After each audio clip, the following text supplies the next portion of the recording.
Assalamualaikum students. So today we are going to discuss about the basic anatomy of the anterior view of the upper arm, showing the insertion of the deltoid origin and insertion of the branchialis, as you can see on the screen. So basically we have also some sort of different muscles there. We have skeletal muscles and the other different type of muscles which were called cruciate muscle, the sternocleidomastoid. Cruciate muscles are basically modified form of spiralized muscles where the fascicles twist and spiral in such a manner that they give rise to the cruciate or crisscross appearance. So this was the best example. And other, if we talk about the skeletal muscles are generally grouped for the sake of study according to the area of the body in which they are located. For example, according to the region location and according to their action and role during movements. So the best examples are the muscles of the upper limb. So skeletal muscles are classified into the subgroups depending upon their simple roles during movement at a joint.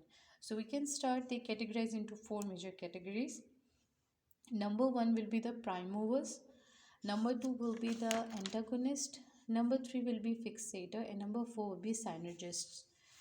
So if we talk about the prime movers, these are those muscles which are constantly active in the initiation and maintenance of the particular movement. As you can see, the trapezium and brachialis.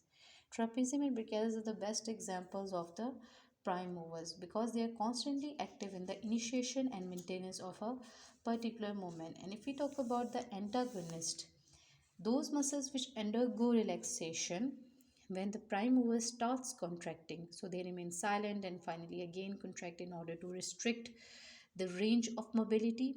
So these muscles are basically called the antagonists, and the best example was the biceps, and it could be the triceps, but there was the biceps.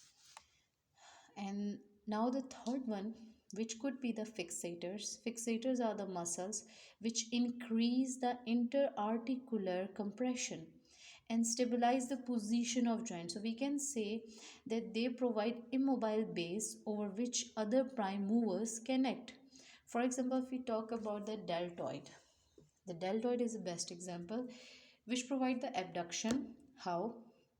Because the muscles of the rotator cuff through which we can move also contract and stabilize the head of the humerus and in the glenoid cavity. So stabilization of the head enables in the trapezium prime mover to cause overhead abduction. So basically the movement could be enhanced in that way. So but on the abduction, on the way in abduction, so it stabilizes the head, enables the trapezium. So basically this was the provider an immobile base over which prime movers can move easily.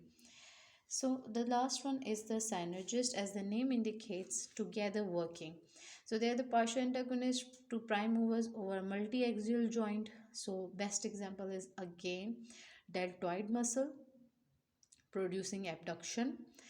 But what is the difference then? The muscle inserted into great and lesser tuberosities of the humerus contract and help in redefine abduction up to 90° at the shoulder joint. So they provide the abduction and to 90° at the shoulder joint, while previously fixators will stabilize the head, enables the trapezium to cause overhead abduction.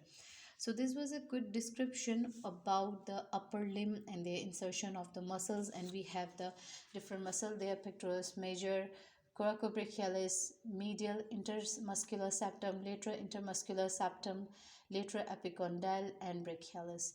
So basically these are the very important muscles which enhance our movement and correlate all kind of techniques which were help out to smooth movements of the upper part of our body, right? Thank you so much, and keep learning by clearing your basic concepts. Thank you.